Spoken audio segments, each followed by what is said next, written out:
चलिए इस बीच एक इंटरेस्टिंग चीज़ हालांकि ये this is not even an indication so don't go by it, लेकिन एक इंटरेस्टिंग चीज़ आपको बताता हूँ। मार्केट में आपने सुना होगा मंकी प्राइसिंग जो होती है, थोड़ा कंफ्यूजिंग आईपीओज में अक्सर देखने को मिलती है। तो मैं वैसे ही बीएसई का डेटा देख रहा था, 806 का इशू प्राइस है अभी इसमें, हालांकि अभी तो इंडिकेटिव प्राइस आया नहीं है इसका, लेकिन जो इंडिकेटिव प्राइस है ना इसमें देखिए करीब 30% ऊपर ये दिख रहा है इस समय। अब तो ये तो ठीक है, लेकिन अगर मैं आपको इसके जो हाईएस्ट बिड और जो लोएस्ट आस्किंग प्राइस है वो बताऊंगा ना तो आप चौंकेंगे।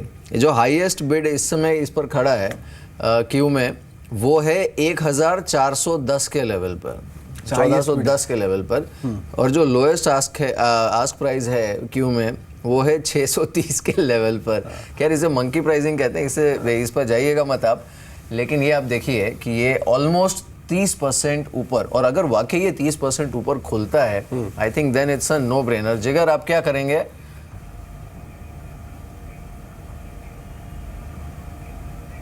सॉरी आप दोहरा सकते हैं question? No, I was asking about Bombay stock exchange जो कि आज लिस्ट हो रहा है। 806 का इशू प्राइस था, अभी एडजस्टेड प्राइस आया नहीं है, एक्चुअली जो फिक्सिंग प्राइस है वो शो हो गया। हाँ, और 344 खुल सकता है, 344 के आसपास का गेन देखने को मिल सकता है। So we are looking at a listing in the 1000+ category. कल जो ग्रे मार्केट की खबर थी वो भी यही थी कि 1000 के ऊपर ये लिस्ट हो सकता है। लिस्टिंग गेन्स ले लेने चाहिए ना जिगर, क्या बोल रहे हो आप?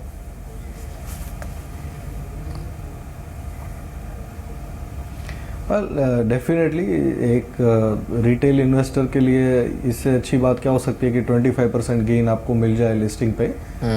बट मुझे लगता है कि लॉन्ग रन में जिस तरह से हमारे जो एक्सचेंजेस है और उनकी जो साइज है वो उनके पोटेंशियल के मुकाबले में बहुत कम है, और अभी फिलहाल ऐसा प्ले है नहीं, तो इससे स्पेशलाइज्ड प्ले तो एक्सेप्ट एमसीएक्स कोई दूसरा एक्सचेंज तो लिस्टेड है नहीं। तो मुझे लगता है कि इस पर काफ़ी इंटरेस्ट रहेगा, और उन्होंने प्राइसिंग वैसे भी बहुत ज्यादा स्टीप नहीं किया था, तो ये एक अच्छी बात है। तो मैं मानता हूं कि थोड़ा प्रॉफिट टेकिंग आएगा, लेकिन लॉन्ग रन में it can be a good story. Sunil, आपकी रिकमेंडेशन क्या है? क्योंकि ये साथ बाजार को पसंद आ रहा है बीएससी और एनएससी कॉम्बिनेशन, क्योंकि अभी तो एक ही लिस्ट होने जा रहा है, दूसरा भी बाकी है। तो एक्सचेंजेस को लेकर जो लिस्टिंग और जो प्रोसीजर चल रहा है, being as an a fund house, आप इसको रिकमेंड कर रहे हैं और इसके लिए भी सजेस्ट कर रहे हैं क्लाइंट्स को? नहीं, हम तो स्टॉक्स का रिकमेंडेशन तो देते नहीं है क्लाइंट्स को ना। तो हमारे तो खाली म्यूचुअल फंड का रिकमेंडेशन है, हम कोई स्टॉक का सलाह किसी को देते नहीं है, और कंप्लायंस भी हमें परमिट नहीं करता है ऐसी बात करनी। बिल्कुल बिल्कुल, लेकिन ये जिगर ने जो बात कही ना ये इंटरेस्टिंग है। आप देखिए बैंक्स, एनबीएफसीज, अलग अलग तरह की लिस्टिंग होती है, लेकिन खुद एक्सचेंज का लिस्ट होना ये भारत के लिए ये एक इट्स अ फर्स्ट, और वो भी इक्विटी का। और जैसे बता भी रहे थे जिगर कि इसमें इंटरेस्ट इसलिए भी रहेगा क्योंकि इसकी कोई बेंचमार्किंग नहीं है, इसका कोई पैरेलल सीधा है नहीं इस समय यहाँ पर। और दूसरा इनफैक्ट आप जो बात कर रहे थे कि एनएससी बीएससी पर लिस्ट होगा, उसमें अभी देखिए अभी तो सिर्फ डीआरएचपी उन्होंने मूव किया है। Besides company doesn't have a MD and CEO right now. Dark fibre वाला जो प्रोब था वो चल रहा है, तो उसमें अभी भी थोड़ा इंटरनल आई थिंक बदलाव होने की ज़रूरत है। उसके बाद I think they will go ahead, लेकिन इंटरेस्टिंग होगा आज किस तरह से लिस्ट होता है। और इस समय तो at least all we can see is कि करीब 30% के आसपास हो सकता है गेन देखने को मिले, पर एक बार इसका जो एडजस्टेड प्राइस आ जाएगा इंडिकेटिव में, उसमें ये कहाँ जाके रुकता है वो एक बार देख लेंगे। लेकिन इस बीच एनबीएफसी स्पेस जो है पूरा, उस पर जिगर आपका व्यू क्या है?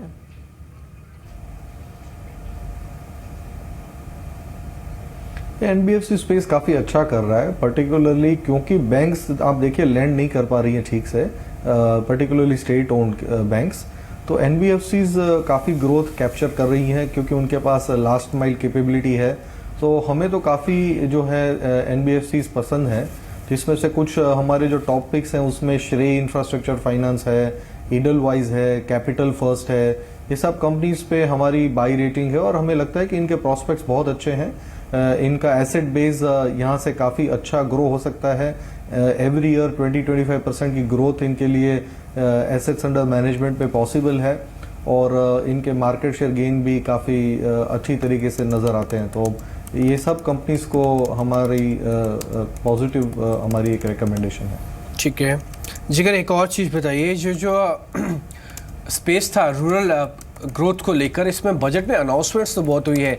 एक्चुअली ना इन पर्टिकुलर शेयर्स की ना वैल्यूएशन को जज करना थोड़ा मुश्किल होता है क्योंकि डाटा होता नहीं है और साथ ही डाटा की कमी के साथ साथ ये थोड़ा सीजनल भी है। अब जैसे फिर से ड्यू हो जाएगा कि मॉनसून के नंबर कैसे आने वाले हैं।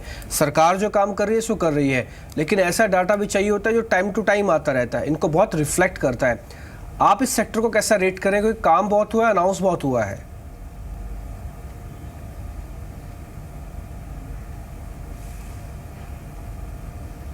बंद हो गया आवाज, जिगर सुन पा रहे हैं आप मेरे को? बंद हो गया, कोई आवाज नहीं। शायद जिगर तक आवाज़ नहीं पहुंच रही है, लेकिन सुनील से ही समझ लेते हैं। सुनील, यूजुअली आप जब बजट से पहले भी बता रहे थे कि रूरल ग्रोथ के अंदर काफ़ी मोमेंटम आएगा, अनाउंसमेंट्स तो बहुत हुई हैं।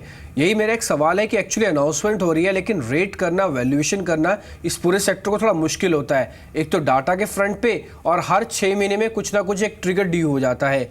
आप इस सेगमेंट को कैसे देख रहे हैं?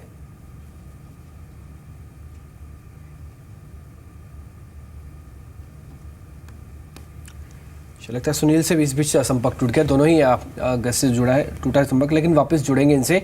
लेकिन इस बीच मैं आपको बताता हूँ इंडिकेटिव टिक्स जो मुझे इस समय दिख रहा है।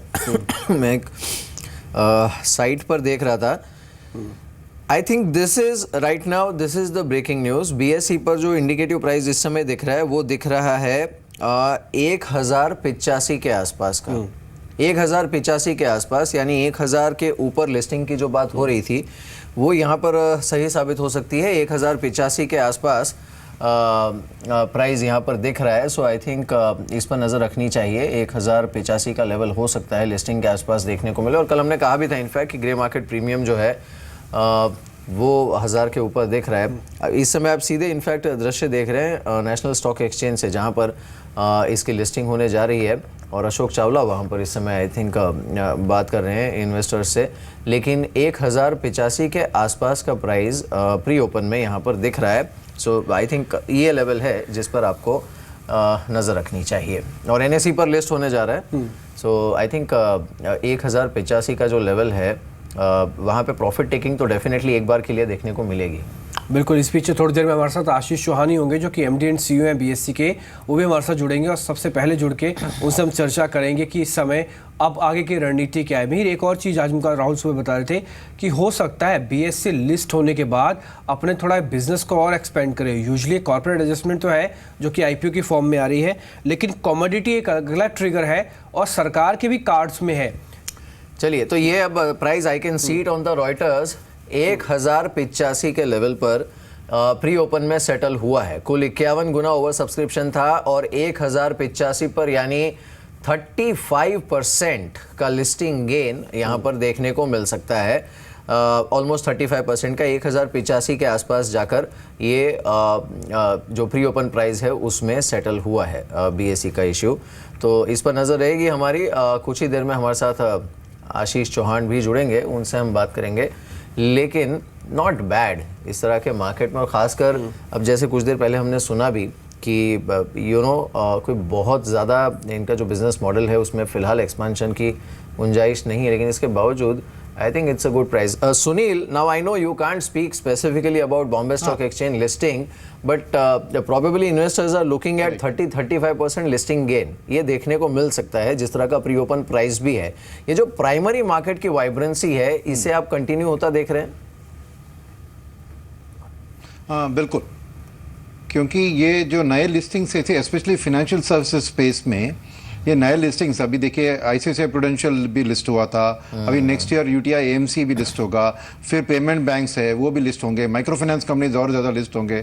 तो फाइनेंशियल सर्विस स्पेस में एक बॉयंसी है क्योंकि इंडिया के जो जनधन योजना से जो पेनिट्रेशन फाइनेंशियल इंक्लूजन की जो बात शुरू हुई है उससे बहुत पोटेंशियल है हमारे देश में, क्योंकि इतने सालों से एक कैश बेस्ड, एक मनी लेंडर बेस्ड इकोनॉमी जो चल रही थी वो अभी ऑर्गेनाइज सेक्टर में बैंकिंग के थ्रू, और इसका असर आप दोनों सेविंग्स इंस्ट्रूमेंट्स और बोरोइंग दोनों में आप असर देखेंगे। तो ये एक बहुत बढ़िया अपॉर्चुनिटी है ओवरऑल फाइनेंशियल सेक्टर स्पेस में, और बहुत से लिस्टिंग होने वाले अगले 1 साल 1.5 साल में, और बहुत बेहतर अपॉर्चुनिटी है ये कि हमारी डेप्थ जो मिलती है हमारी बैंकिंग और ओवरऑल स्टॉक मार्केट को, इससे ये अच्छी चीज़ ही हम कह सकते हैं। ठीक है, इस बीच तैयार रह जाइए, थोड़ी देर में आपको नंबर्स आना शुरू हो जाएंगे और ये तस्वीरें आप सीधा NSE से देख पा रहे हैं और अभी तक इंडिकेटिविटी ये कह रहा है कि 1000 के ऊपर ये आ सकता है लिस्ट होके। और ये जी बिजनेस से सबसे पहले आपको बताया था ग्रे मार्केट के प्राइस और प्राइसिंग जो इंडिकेटिव प्राइस में भी आपको दिख रही है 1000 के ऊपर। जिगर शाह इस बीच हमारे साथ वापस बने हैं। जिगर, आप इस समय मार्केट के रिदम को देखते हुए ऐसा लग रहा है कि शायद आप कह रहे हैं थोड़ा बहुत प्रॉफिट बुकिंग जरूर आएगा, तो हमारा स्टांस क्या होना चाहिए? हमको जैसे सुनील अभी समझा रहे हैं कि डोमेस्टिक कंपनीज पे ही ध्यान दें। डोमेस्टिक कंपनी में पॉकेट एक ऐसी है जो सरकारी कंपनी से जुड़ी हुई है, जिनकी परफॉर्मेंस अच्छी है, सरकार विनिवेश के नए टारगेट के साथ उतर आई है इस बार बजट में। आपको लग रहा है कि ये ऐसा सेगमेंट है हमको जहाँ पे ज़्यादा फोकस करना चाहिए, क्योंकि बहुत कुछ होना भी बाकी है? सिर्फ ऑयल मेजर का इंटीग्रेशन एक एग्जाम्पल भरा है इसमें।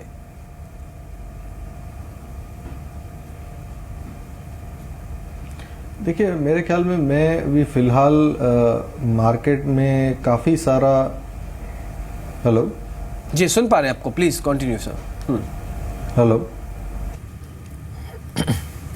चलिए, शायद जिगर से संपर्क टूट गया, हम फिर से उनके पास चलने की कोशिश करेंगे। लेकिन इस बीच बॉम्बे स्टॉक एक्सचेंज से आप सीधे दृश्य इस समय देख रहे हैं और 34% प्रीमियम पर लिस्टिंग हो सकती है 1085 के आसपास। और बॉम्बे स्टॉक एक्सचेंज के MD and CEO Ashish Chauhan अब आई थिंक इन्वेस्टर्स से बातचीत करने वाले हैं। चलिए सुनते हैं वो क्या कह रहे हैं। लेकिन अच्छी खासी प्रीमियम पर लिस्टिंग 34% पर। Let's hear Shri Dharmesh Mehta, our board members Shri Dhirendra Swaroop, Shrimati Usha Sangwan, Shri S Ravi, miss Rajashree सबनविस,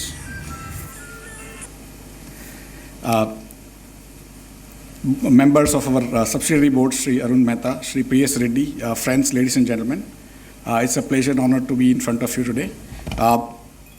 We are the first listing of 2017, and I hope 2017 comes to be good.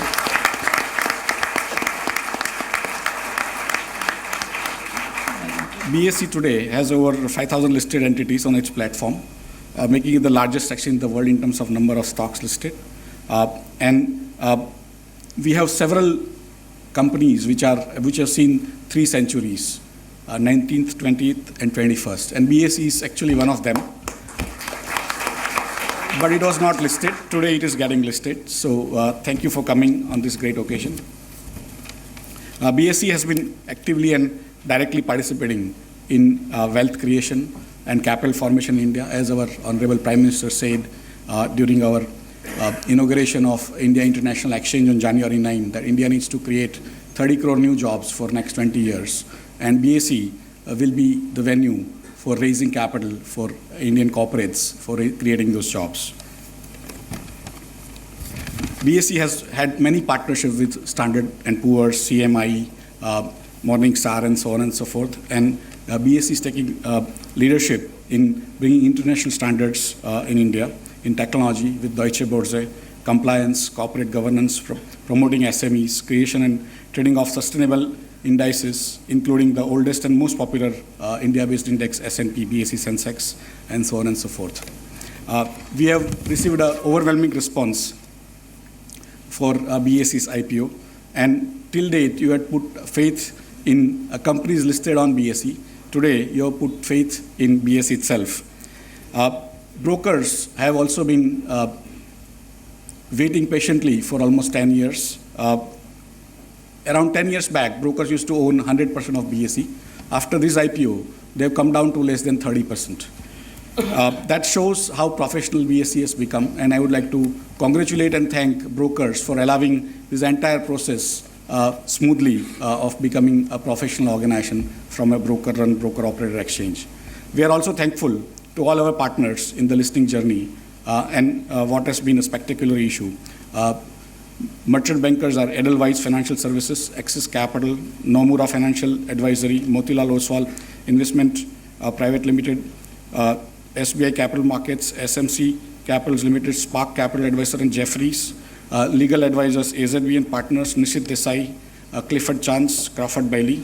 auditors Deloitte Haskins and Sells, registrars Kavi Computer Share, PR agency Ad Factors, rating agencies CARE, Orient Press, it's our printers. We are also extremely thankful to Sri UK Sinha, Chairman SEBI, and everyone at SEBI for their enormous support and guidance.